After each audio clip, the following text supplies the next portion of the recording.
Hello student, তোমরা যারা ক্যালকাটা ইউনিভার্সিটির আন্ডারে সেকেন্ড সেমিস্টারের ছাত্রছাত্রী আছো এবং তোমাদের রাষ্ট্রবিজ্ঞান সাবজেক্টটা এমডিসি সাবজেক্ট হিসাবে বা মাইনর 2 সাবজেক্ট হিসাবে আছে, তোমাদের জন্য আজকের ক্লাসটা খুবই গুরুত্বপূর্ণ। আজকের ক্লাসে তোমাদের একটি গুরুত্বপূর্ণ 15 নম্বরের প্রশ্নের উত্তর নিয়ে আলোচনা করব।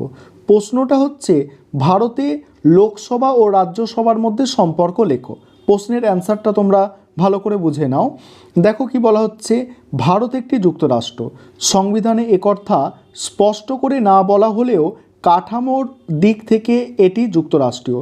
যুক্তরাষ্ট্রের আদর্শের সঙ্গে সঙ্গতি রেখে কেন্দ্রীয় আইনসভাকে দ্বিকক্ষ বিশিষ্ট করা হয়েছে।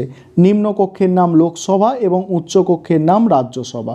লোকসভার সদস্য সংখ্যা রাজ্যসভার সদস্য সংখ্যার অপেক্ষায় অনেক বেশি। রাজ্যসভা অনধিক 250 জন সদস্য নিয়ে গঠিত হতে পারে, কিন্তু লোকসভার সদস্য সংখ্যা সর্বাধিক 552 হতে পারে।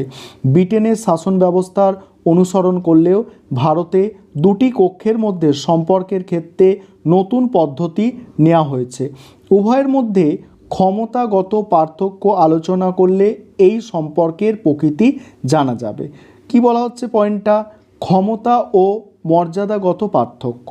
উভয় কক্ষের মধ্যে শাসনতান্ত্রিক সম্পর্ক বিশ্লেষণ করলে দেখা যাবে কোনো কোনো ক্ষেত্রে উভয় কক্ষ সমান ক্ষমতার অধিকারী, আর কোনো কোনো ক্ষেত্রে লোকসভা বেশি ক্ষমতার অধিকারী, আবার কোনো কোনো ক্ষেত্রে রাজ্যসভা বেশি ক্ষমতা ভোগ করে।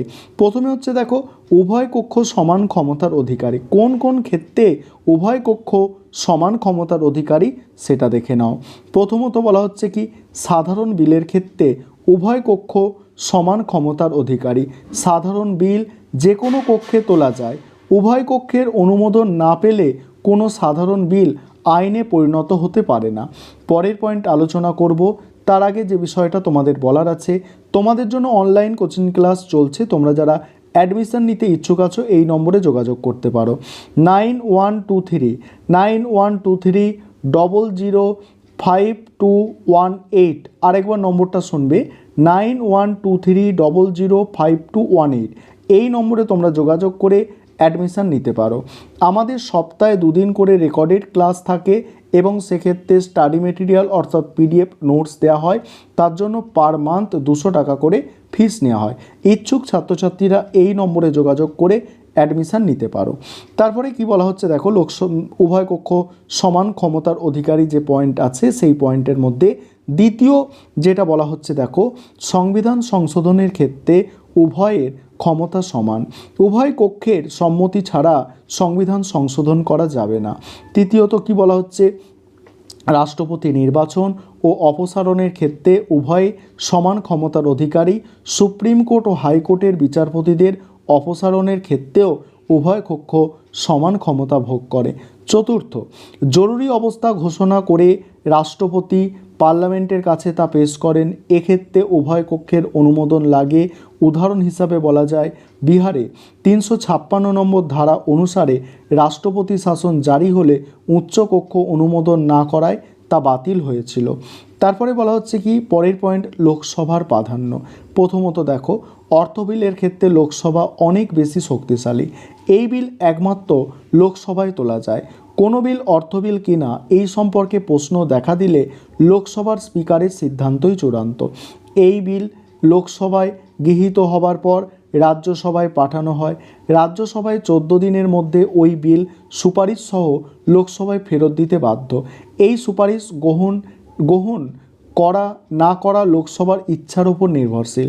রাজ্যসভা যদি 14 দিনের মধ্যে বিলটি ফেরত না পাঠায় তাহলে ধরে নেওয়া হবে বিলটি উভয় কক্ষ কর্তৃক পাস হয়েছে। অর্থাৎ অর্থ বিলের ক্ষেত্রে রাজ্যসভা একমাত্র ক্ষমতা হলো 14 দিন পর্যন্ত বিলটি আটকে রাখা। দ্বিতীয়ত, সাধারণ বিলের ক্ষেত্রে উভয় সভার মধ্যে বিরোধ দেখা দেয়, তাহলে রাষ্ট্রপতি উভয় কক্ষের যৌথ অধিবেশন ডাকেন। এই অধিবেশনে লোকসভার সদস্য বেশি থাকায় তার ইচ্ছাই কার্যকর হবে। মার্কিন যুক্তরাষ্ট্রের আইনসভা দুটি কক্ষের মধ্যে বিরোধ দেখা দিলে যুক্ত অধিবেশনের ব্যবস্থা আছে, তবে সেখানে উভয় কক্ষ থেকে সমান সংখ্যক প্রতিনিধি নিয়ে একটি যৌথ কমিটি তৈরি হয়। তাই কোনো কক্ষের প্রাধান্য থাকে না, কিন্তু ভারতে এ ব্যাপারে লোকসভার প্রাধান্য প্রতিষ্ঠিত হয়েছে। তৃতীয়ত, শাসন বিভাগকে নিয়ন্ত্রণ করার ক্ষেত্রে লোকসভা বেশি ক্ষমতার অধিকারী। মন্ত্রিসভা লোকসভার কাছে দায়িত্বশীল। এই ক্ষমতা বলে ভিপি সিং, দেবগৌড়া, গুজরাল, বাজপেয়ী সরকারকে লোকসভা অনাস্থা প্রস্তাবের মাধ্যমে সরিয়ে দিয়েছিল। রাজ্যসভার এই ক্ষমতা নেই। চতুর্থ, রাষ্ট্রপতি জরুরি অবস্থা ঘোষণা করতে পারেন, কিন্তু জরুরি অবস্থা প্রত্যাহার করে নিতে রাষ্ট্রপতিকে বাধ্য করতে পারে একমাত্র লোকসভা। সংবিধানের 44তম সংশোধনে বলা হয়েছে, জরুরি অবস্থা প্রত্যাহার করার জন্য লোকসভা যদি কোনো প্রস্তাব গ্রহণ করে তাহলে রাষ্ট্রপতি তা প্রত্যাহার করতে বাধ্য। পঞ্চমত, প্রধানমন্ত্রী দেশের প্রকৃত শাসক।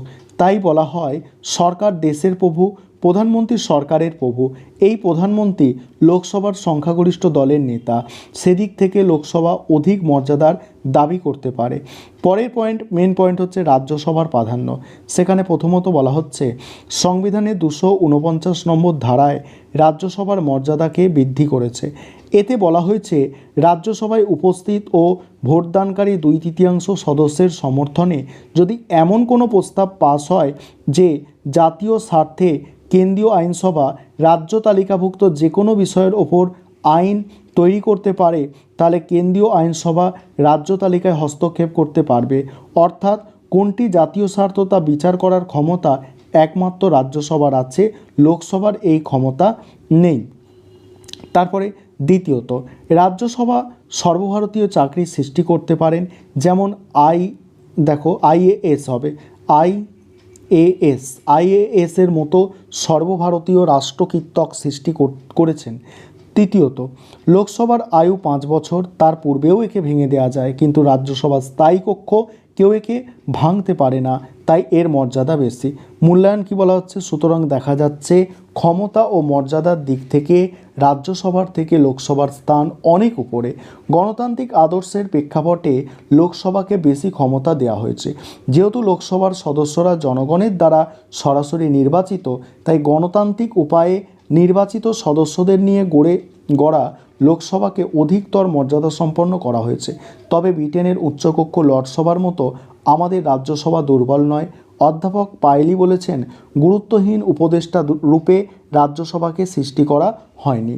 প্রকৃতপক্ষে জ্ঞানী ও দক্ষ ব্যক্তিদের সমাবেশের ফলে রাজ্যসভা ক্ষমতার দিক দিয়ে লোকসভার সমকক্ষ না হলেও একটি দেখো প্রভাব বিস্তারকারী হবে, প্রভাব বিস্তারকারী সভা হিসাবে নিজেকে প্রতিষ্ঠা করেছে। এই ছিল তোমাদের আজকের ক্লাস।